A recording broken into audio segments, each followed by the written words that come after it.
Bonjour chers tous, je parle souvent d'eau de vie dans mes publications. On me pose la question de savoir ce qu'est l'eau de vie. Pour la petite histoire, nous allons parler, disons, de l'origine de cette expression et donner un exemple d'eau d'Élysie que vous pouvez préparer chez vous et qui pourra vous aider à soigner quelques petits maux. Bien. Il y a un monsieur qui s'appelle Arnaud de Villeneuve. Il était médecin du pape et professeur à l'université de Montpellier. Il était non seulement alchimiste et moine, et il a repris les textes qui avaient été écrits par un grec nommé Zosimé de Panapolis, qui est considéré comme le père de la distillation. Au passage, je cherche un distillateur, enfin un alambic et tout. J'ai essayé d'en fabriquer un artisanal, mais ça ne répond pas vraiment à ce que je veux. Donc, avis à tous. Fin de la parenthèse. Donc, il a produit de l'alcool concentré. C'est un liquide qui était à ses yeux si extraordinaire qu'il a appelé quintessence. Quint. Quinte. Qui vient de 5. La cinquième essence, donc, en rapport avec les 4 autres essences qui composent toutes les choses du monde selon les alchimistes. Nous parlons de l'eau, de l'air, du feu et de la terre. Quand on appliquait cette quintessence sur les plaies, ce liquide permettait de les guérir. D'où le nom d'eau de vie. Quand on combine donc l'eau de vie aux plantes, les propriétés des plantes se trouvent extraites et conservées. C'est ainsi que l'on fabrique les élysirs. Pardon, que disais-je? Les élysirs. Enfin, la prononciation peut différer d'une personne à une autre. Mais, enfin, vous voyez un peu de quoi je veux parler. Il y a un autre monsieur qui a écrit un bon livre précis de phytothérapie. Henri Leclerc. Henri Leclerc, je l'annonce pourquoi. Henri Leclerc a dit que le pissenlit essore l'éponge hépatique et rince le filtre rénal. Nous allons parler d'un élysir, ou bien plutôt d'un vin de pissenlit. C'est quoi le vin de pissenlit? Un instant. Bien. Donc, pour abonder dans le même sens que le docteur Leclerc, le pissenlit est une plante dépurative. Elle stimule l'excrétion des toxines au niveau du foie et des reins. On l'utilise traditionnellement pour faire des cures afin de nettoyer un peu la surcharge qu'on a accumulée dans l'organisme ou afin de se remettre un peu en forme suite à un manque d'activité physique.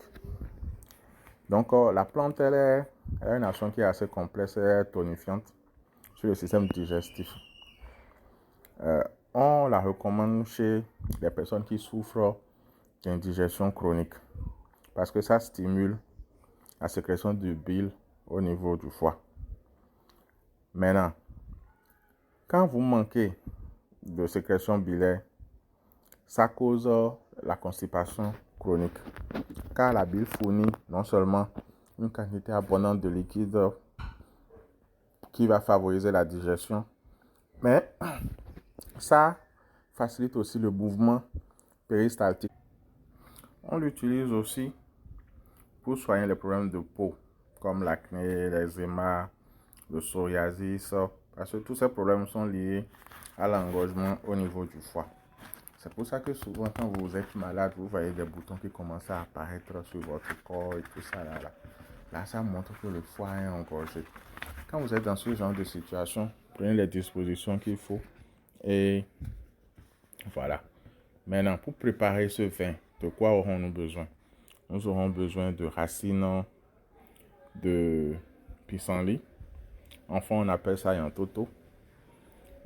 1 litre de vin blanc et 50 ml d'alcool fort. On peut parler de sorabi ou bien de vodka, c'est selon ce que vous avez chez vous. Et 50 grammes à peu près de sucre ou bien de miel. Voilà. Donc, Il faut bien choisir les plantes, celles qui sont bien grandes et tout, pour pouvoir récolter les racines que vous allez sécher et que vous allez écraser. Si vous avez un mixeur qui permet de mixer les épices ou bien un moulin à café, vous écrasez avec cela. La préparation se fera comment?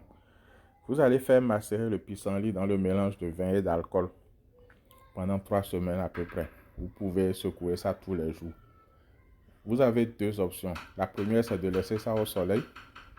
Donc, vous mettez au soleil, vous secouez matin et soir à peu près. Ou vous mettez ça derrière le frigo. Le frigo produisant de la chaleur, ça va aider les éléments à pénétrer un peu plus facilement et à ce que la macération puisse bien se faire pour que les racines libèrent les principes actifs dans l'alcool. Après ces 3 ou 4 semaines-là, vous filtrez votre vin et vous le réservez. Vous y ajoutez le miel et puis vous essayez de faire une étiquette. Ce que je fais, j'utilise un perforateur avec des morceaux de carton et des élastiques. Donc avec le perforateur, je fais un trou dans un petit morceau de carton qui peut faire peut-être 5 cm sur 2.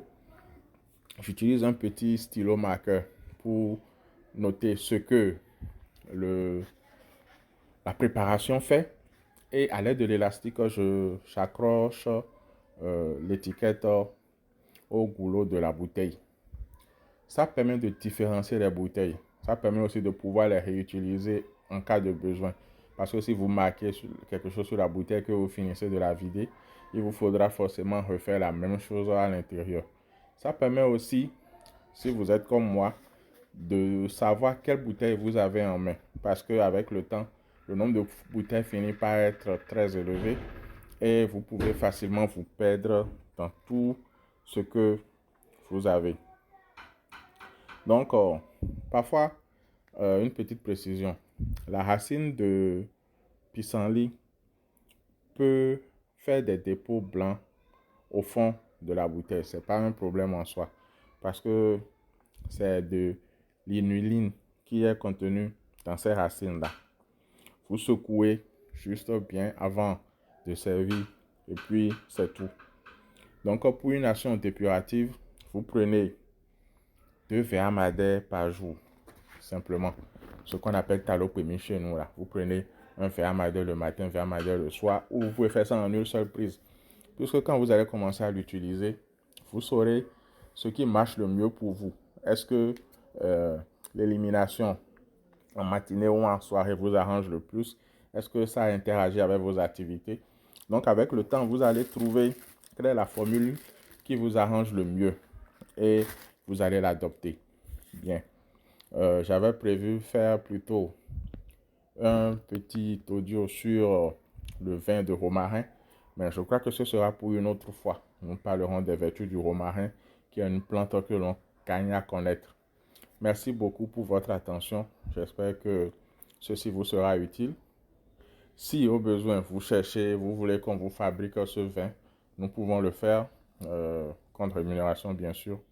Vous pouvez nous appeler au 97 16 51 71 ou au 96 26 29 21 ou au 97 26 25 66. On se fera une joie de vous répondre.